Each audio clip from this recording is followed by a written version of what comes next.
السلام عليكم ورحمة الله وبركاته. بسم الله الرحمن الرحيم. الحمد لله الذي بنعمته تتم الصالحات وبفضله تتنزل الخيرات والبركات. اللهم صل على سيدنا محمد وعلى آل سيدنا محمد كما صليت وباركت على سيدنا إبراهيم وعلى آل سيدنا إبراهيم في العالمين إنك حميد مجيد. അല്ലാഹു സുബ്ഹാനഹു വ തആല അവൻ ഇഷ്ടപ്പെടുന്ന സ്വാലിഹീങ്ങളായ അടിമകളിൽ നമ്മെയും നമ്മുടെ അഹ്ലുകാരെയും അല്ലാഹു ഉൾപ്പെടുത്തി അനുഗ്രഹിക്കട്ടെ. നമ്മിൽ നിന്ന് മരണപ്പെട്ടു പോയ മുഴുവൻ ആളുകൾക്കും അല്ലാഹു അവൻ്റെ മഗ്ഫിറത്തും റഹ്മത്തും നൽകി അനുഗ്രഹിക്കട്ടെ. ജീവിക്കുന്ന കാലം അത്രയും ഇസ്സത്തോടെ ഈമാനോടെ ജീവിക്കാനും മരിക്കുന്ന സമയത്ത് കാമിലായ ഈമാനോടെ തൗബയോടെ മരണപ്പെടാനും അല്ലാഹു നമുക്കെല്ലാം തൗഫീഖ് നൽകി അനുഗ്രഹിക്കട്ടെ. ആമീൻ യാ റബ്ബൽ ആലമീൻ. ബഹുമാനമുള്ള മുഅ്മിനീങ്ങളെ, അല്ലാഹു സുബ്ഹാനഹു വ തആല ഈ പ്രപഞ്ചത്തിൽ അവൻ്റെ കോടിക്കണക്കിന് സൃഷ്ടികളെയാണ് സംവിധാനിച്ചിട്ടുള്ളത്. എല്ലാ സൃഷ്ടികളെയും അല്ലാഹു ഈ ഭൂമിയിൽ സംവിധാനിച്ചിട്ടുള്ളത്, പ്രപഞ്ചത്തിൽ ഒരുക്കിയിട്ടുള്ളത് സൃഷ്ടികളുടെ കൂട്ടത്തിൽ അല്ലാഹു സവിശേഷമായി പരിഗണിച്ച മനുഷ്യന് വേണ്ടിയാണ്. മനുഷ്യൻ്റെ നന്മയ്ക്ക് വേണ്ടിയാണ് ഈ പ്രപഞ്ചത്തിലുള്ളതെല്ലാം അല്ലാഹു ഒരുക്കി വെച്ചിട്ടുള്ളത്. മനുഷ്യ ജീവിതത്തിന്, മനുഷ്യൻ്റെ വാസത്തിന് അനുയോജ്യമായ നിലക്കാണ് ഈ പ്രപഞ്ചത്തിൻ്റെ ഘടനയെപ്പോലും അല്ലാഹു സംവിധാനിച്ചിട്ടുള്ളത്. നമ്മൾ ഈ ഭൂമിയിൽ ജീവിക്കുമ്പോൾ നമുക്ക് 24 മണിക്കൂറുള്ള ഒരു ദിവസത്തിൽ അല്പം പകലുമാണ്, അല്പം രാത്രിയുമാണ്. ഈ രാത്രി അനുഭവപ്പെടുന്നത്, പകൽ അനുഭവപ്പെടുന്നതൊക്കെയും അല്ലാഹു മനുഷ്യർക്ക് സംവിധാനിച്ചിട്ടുള്ളത് അവരുടെ ശാരീരിക ഘടനയുടെ സൗകര്യം കൂടി പരിഗണിച്ചുകൊണ്ടാണ്. പകൽ സമയത്ത് നമ്മുടെ തലക്ക് മുകളിൽ സൂര്യൻ കത്തിജ്വലിക്കുമ്പോൾ ആ സൂര്യൻ 1 മീറ്റർ താഴോട്ട് വന്നാൽ ഈ പ്രപഞ്ചത്തിലുള്ളത് മുഴുവൻ കരിഞ്ഞു പോകും. നമ്മളെ കൊണ്ടത് ഏറ്റെടുക്കാൻ കഴിയില്ല. സൂര്യൻ 1 മീറ്റർ അങ്ങോട്ട് മുകളിലാണ് സംവിധാനിക്കപ്പെട്ടിരുന്നത് എങ്കിൽ നമുക്ക് ആവശ്യമായ സൂര്യപ്രകാശം ലഭിക്കാതെ ശാരീരികമായ അവശതകൾ ബാധിക്കും. രാത്രിയും പകലും അല്ലാഹു മാറി മാറി നൽകുന്നതിന് പകരം മനുഷ്യർ വസിക്കുന്ന ഇടങ്ങളിൽ രാത്രി മാത്രമായിരുന്നുവെങ്കിൽ സൂര്യപ്രകാശം ഏൽക്കാതെ അവർക്ക് ക്ഷീണം വന്നു പോകുമായിരുന്നു. മനുഷ്യർ താമസിക്കുന്ന ഭാഗങ്ങളിൽ അല്ലാഹു പകൽ മാത്രമാണ് സംവിധാനിച്ചിരുന്നത് എങ്കിൽ സൂര്യപ്രകാശത്തിൻ്റെ താപത്തിൻ്റെ തീക്ഷ്ണത കൊണ്ട് ദിവസങ്ങൾക്കുള്ളിൽ അവൻ ഉണങ്ങി വാടിപ്പോകുമായിരുന്നു. രാവിനെയും പകലിനെയും അല്ലാഹു മാറി മാറി സംവിധാനിച്ചതൊക്കെയും മനുഷ്യൻ്റെ നന്മയും മനുഷ്യന് ദൃഷ്ടാന്തവുമായി കൊണ്ടാണ്. വിശുദ്ധ ഖുർആൻ അത് പലയിടങ്ങളിൽ പറഞ്ഞിട്ടുണ്ട്. ഇന്ന ഫീ ഖൽഖിസ് സമാവാതി വൽ അർളി വഖ്തിലാഫിൽ ലൈലി വൻ നഹാർ. പകലുകൾ ഇങ്ങനെ മാറി മാറി വരുന്നതിൽ, ആകാശഭൂമികളുടെ സൃഷ്ടിപ്പിന്റെ ഘടനയിൽ ലആയാതിൽ ഉലിൽ അൽബാബ്, ലുബ്ബുള്ള ആളുകൾക്ക്, ചിന്താശേഷിയുള്ള ആളുകൾക്ക്, അല്ലാഹു നൽകിയ ബുദ്ധി വെച്ച് ആലോചിക്കുന്ന ആളുകൾക്ക് അതിലൊക്കെ ദൃഷ്ടാന്തങ്ങളുണ്ട്. അല്ലദീന യദ്കുറൂനല്ലാഹ ഖിയാമൻ വഖുഊദൻ വഅലാ ജുനൂബിഹിം വയതഫക്കറൂന ഫീ ഖൽഖിസ് സമാവാതി വൽ അർദ്.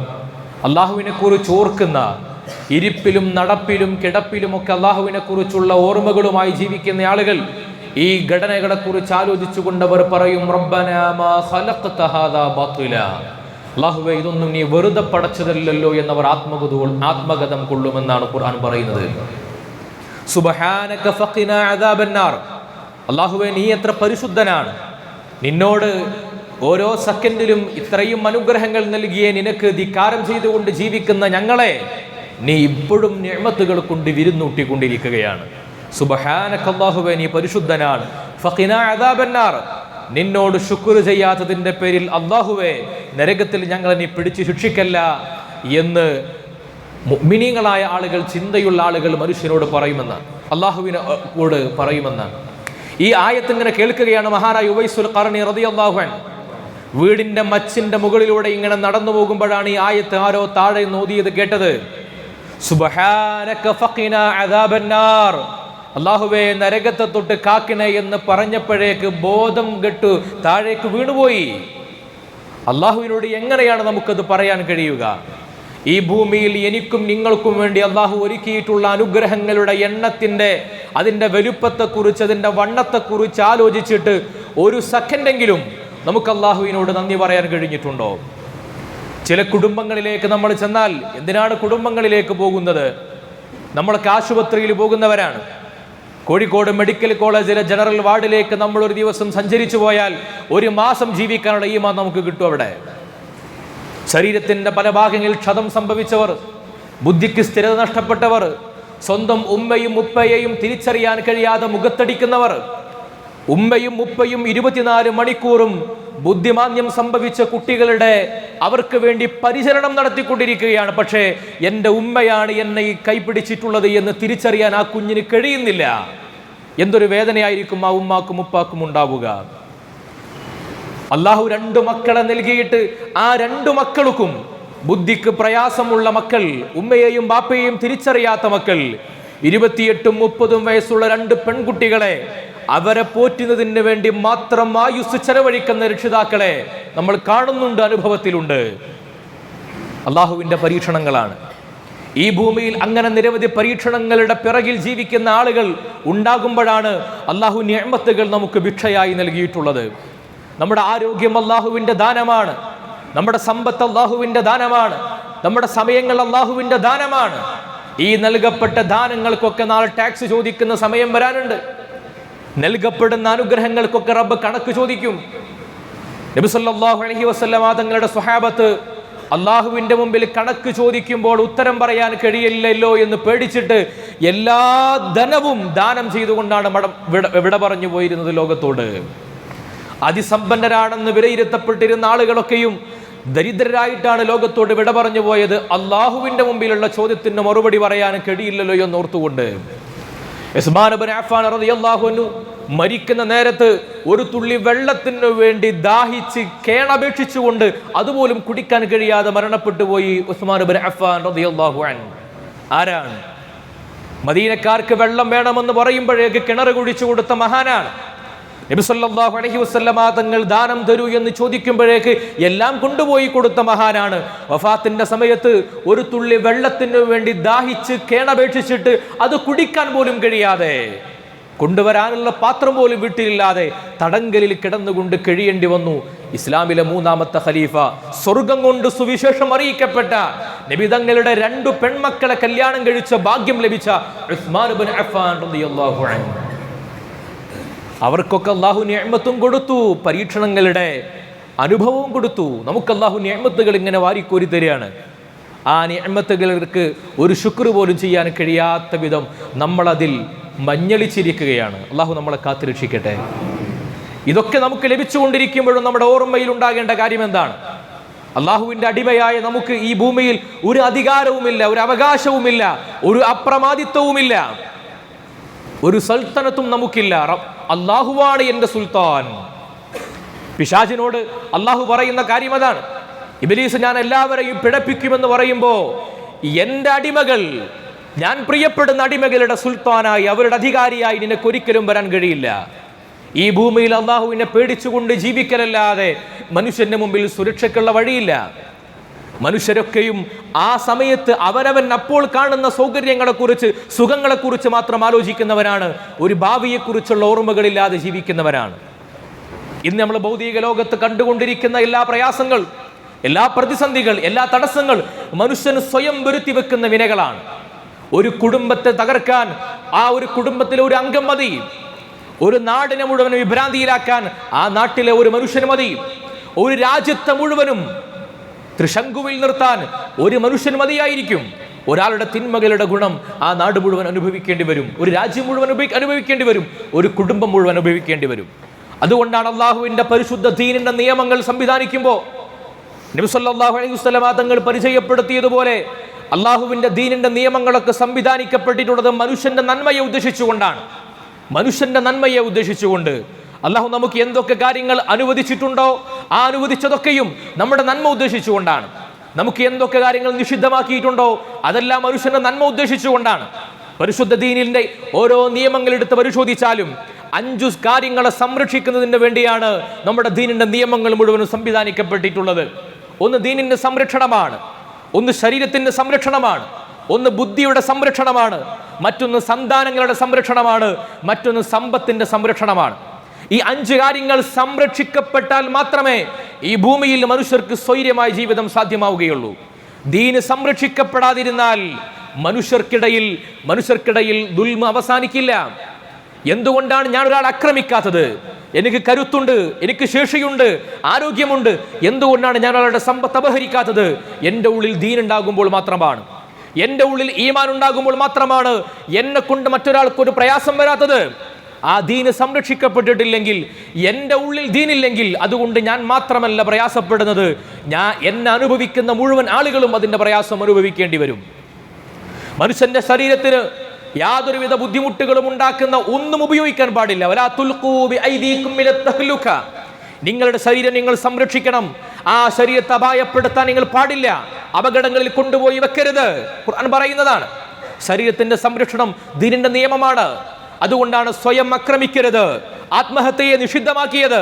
ശരീരത്തിന്റെ അക്രമത്തെ ഇസ്ലാം അനുവദിക്കാത്തത് കൊണ്ടാണ്. മൂന്നാമതായി പരിശുദ്ധ ദീന് സംരക്ഷിക്കാൻ വേണ്ടി പറഞ്ഞത് ബുദ്ധിയെയാണ്. ഈ ലോകത്തുള്ള മുഴുവൻ സൃഷ്ടികളെക്കാളും മനുഷ്യർക്ക് പ്രത്യേകമായി അള്ളാഹു കൊടുത്തത് അഖ്ലാണ്, ബുദ്ധിയാണ്. ആ ബുദ്ധിക്ക് വേണ്ടിയാണ് ആളുകൾ കോടിക്കണക്കിന് രൂപ ചെലവഴിക്കുന്നത്. ഒരു കുഞ്ഞ് ജനിക്കുമ്പോൾ ആ കുഞ്ഞിക്ക് സ്വാഭാവികമായ ബുദ്ധിയില്ലെങ്കിൽ, വളർച്ചയില്ലെങ്കിൽ, തലച്ചോറിന് പ്രയാസമുണ്ടെങ്കിൽ കോടിക്കണക്കിന് രൂപകൾ ചെലവഴിക്കാനും ആളുകൾ സന്നദ്ധമാണ്. കാരണം ബുദ്ധിയില്ലാത്ത ഒരു മനുഷ്യന്റെ ബുദ്ധിക്ക് സ്ഥിരത നഷ്ടപ്പെട്ടാൽ ആ മനുഷ്യൻ ഒരു പക്ഷേ മൃഗത്തേക്കാൾ അപകടകാരിയായി മാറും.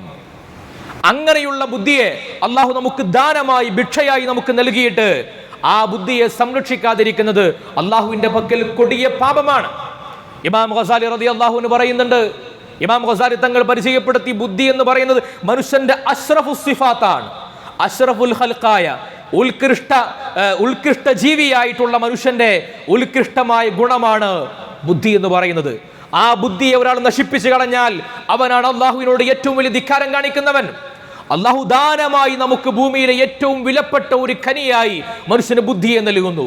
ആ ബുദ്ധിയെ റബ്ബ് എനിക്ക് ദാനമായി നൽകിയ പണം ഉപയോഗപ്പെടുത്തി മദ്യപിച്ച് ഞാൻ നശിപ്പിച്ചു കളയുന്നു, ലഹരി ഉപയോഗിച്ച് ഞാൻ നശിപ്പിച്ചു കളയുന്നു.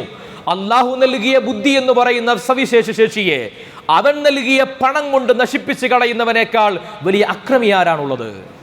ആരാണ് അതിനേക്കാൾ വലിയ അക്രമി? അതുകൊണ്ടാണ് നബി സല്ലല്ലാഹു അലൈഹി വസല്ലമ തങ്ങൾ പറഞ്ഞത്, മനുഷ്യന്റെ ബുദ്ധിക്ക് പരിക്കേൽപ്പിക്കുന്ന മദ്യമാകട്ടെ, ചൂതാട്ടമാകട്ടെ, ലഹരിയാകട്ടെ, ഒന്നും ഉപയോഗിക്കാൻ പാടില്ല. അള്ളാഹുവിനോട് കാണിക്കുന്ന ധിക്കാരമാണ്, പരസ്യമായ ധിക്കാരമാണ്. അള്ളാഹു പൊറുക്കൂല. അങ്ങനെയുള്ളവന്റെ ഒരു അമലും സ്വീകരിക്കില്ല. അവന് ഓരോ സെക്കൻഡിലും അള്ളാഹുവിന്റെ ശാപം ഇറങ്ങുന്നുവെന്ന് ജിബ്രീൽ അലൈഹിസ്സലാത്തു വസ്സലാം ഇറങ്ങിയിട്ടാണ് നബി സല്ലല്ലാഹു അലൈഹി വസല്ലമ തങ്ങൾക്ക് പരിചയപ്പെടുത്തിയത്. ഖുർആൻ അതേക്കുറിച്ച് പറഞ്ഞത് റിജ്സുൻ മിൻ അമലി ശൈത്താൻ, അത് പിശാചിന്റെ പണിയാണ്, ദുർനടപടികളാണ്. എന്തിനു വേണ്ടി? ഖുർആൻ തൊട്ടടുത്ത ആയത്തിൽ പറയുന്നുണ്ട്, ഇന്നമാ യുരീദു ശൈത്താനു അൻ യൂഖിയ ബൈനകുമുൽ അദാവത വൽ ബഗ്ദാ. നിങ്ങൾക്കിടയിൽ ഭിന്നതയുണ്ടാക്കാൻ, ഛിദ്രതയുണ്ടാക്കാൻ, കുഴപ്പങ്ങൾ ഉണ്ടാക്കാനാണ് പിശാച് ആഗ്രഹിക്കുന്നത്. അതിനുവേണ്ടിയാണ് അവൻ നിങ്ങളെ കൊണ്ട് മദ്യം ഉപയോഗിപ്പിക്കുന്നത്, അതിനുവേണ്ടിയാണ് അവൻ ലഹരി ഉപയോഗിപ്പിക്കുന്നത്, നിങ്ങളുടെ ബുദ്ധിയെ നശിപ്പിച്ച് കളയുന്നത്. വിശുദ്ധ ഖുർആൻ പിന്നീട് പറയുന്നുണ്ട്, വഹൽ അൻതും മുന്തഹൂൻ, ഇതൊക്കെ പറഞ്ഞിട്ടും നിങ്ങൾക്ക് ഇന്ന് അവസാനിപ്പിക്കാൻ സമയമായിട്ടില്ല എന്ന് അള്ളാഹുവിന്റെ ഖുർആൻ ചോദിക്കുന്നുണ്ട്. അള്ളാഹു നമ്മളെ കാത്തുരക്ഷിക്കട്ടെ. ഈ കാലഘട്ടത്തിൽ നമ്മുടെ സമൂഹത്തെ ഏറ്റവും കൂടുതൽ ഗ്രസിച്ചുകൊണ്ടിരിക്കുന്നത് മദ്യത്തെക്കാൾ ഉപരി മയക്കുമരുന്നിന്റെ ഈ ലഹരിയുടെ ഉപയോഗങ്ങളാണ്.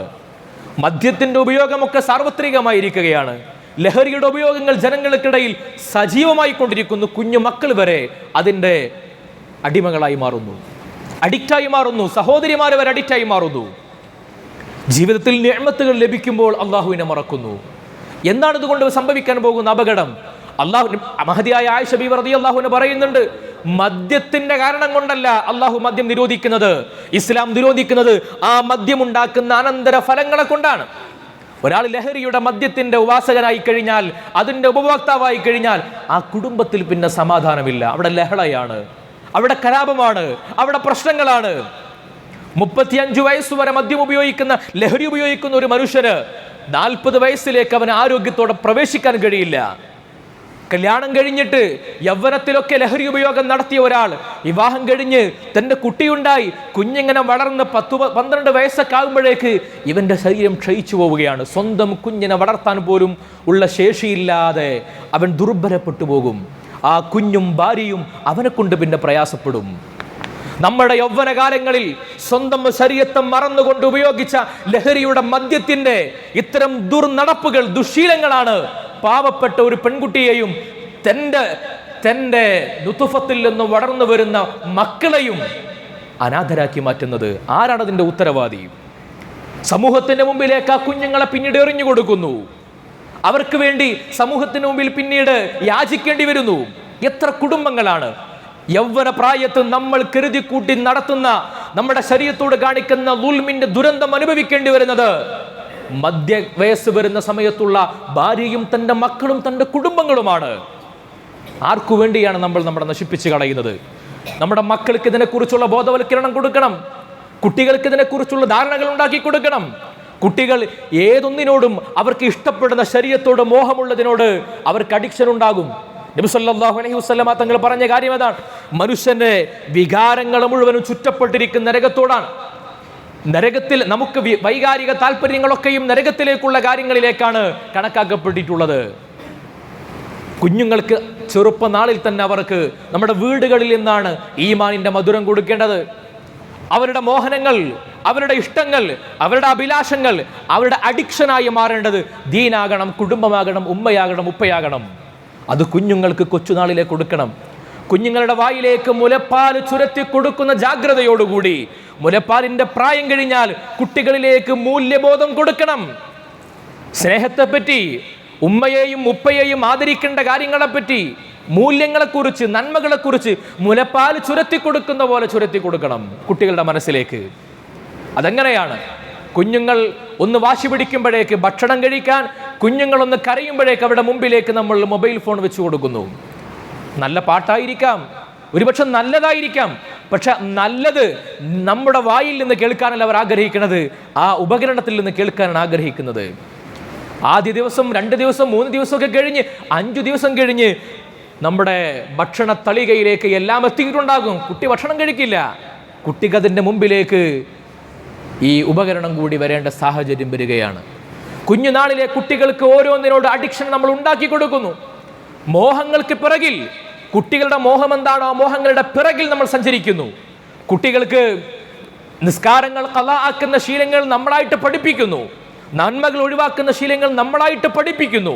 അത് 18 വയസ്സ് വരെ പഠിപ്പിച്ചു കൊടുത്തതിന് ശേഷം ആ കുട്ടി പിന്നീട് വഴികേടിലായി പോകുന്നതിന് നാട്ടുകാരെ കുറ്റം പറഞ്ഞിട്ട് എന്താ കാര്യം? നമ്മുടെ കുടുംബങ്ങളിൽ ആത്മീയതയുടെ അന്തരീക്ഷങ്ങൾ ഒരുക്കപ്പെടണം. വൈയക്തികമായി നിർമ്മിക്കപ്പെടേണ്ട മൂല്യങ്ങളാണ് ഇതൊക്കെ. അത് സാമൂഹ്യമായിട്ട് നമ്മൾ ഉണ്ടാക്കണമെങ്കിൽ മഹല്ല് കമ്മിറ്റിയുടെ കീഴിലോ, സംഘടനകളുടെ കീഴിലോ, മദ്രസയുടെ കീഴിലോ ഒക്കെ കൊല്ലത്തിലൊരിക്കൽ ബോധവൽക്കരണമൊക്കെ നടത്തിയെന്ന് വരാം. പക്ഷെ ബോധവൽക്കരണത്തിൽ പങ്കെടുക്കുന്ന ആളുകൾ ആരാ? ഇതൊന്നും ഉപയോഗിക്കാത്ത ആളുകൾ. അവർക്ക് പിന്നെ പറഞ്ഞു കൊടുക്കേണ്ട കാര്യമുണ്ടോ? ഇത് ഉപയോഗിക്കുന്ന ആളുകളുടെ മനസ്സിലേക്ക് ഇത് പറഞ്ഞു കൊടുത്താൽ കയറാൻ കഴിയാത്ത വിധം അഡിക്ഷൻ ബാധിച്ചിരിക്കുകയാണ്. അങ്ങനെയുള്ള കുഞ്ഞുങ്ങളെ, മക്കളെ, ചെറുപ്പക്കാരെ മുളയിലെ നുള്ളിയെടുക്കേണ്ടത് കുടുംബത്തിലുള്ളവർ, സുഹൃത്തുക്കൾ, ബന്ധത്തിൽപ്പെടുന്നവരാണ്. ഒരുപക്ഷെ നമ്മുടെ ഈ കൂട്ടത്തിലിരിക്കുന്ന, ഇത് കേൾക്കുന്ന ആർക്കും ഇതിനെക്കുറിച്ചുള്ള ബോധവൽക്കരണത്തിൻ്റെ ആവശ്യമുണ്ടാകില്ല.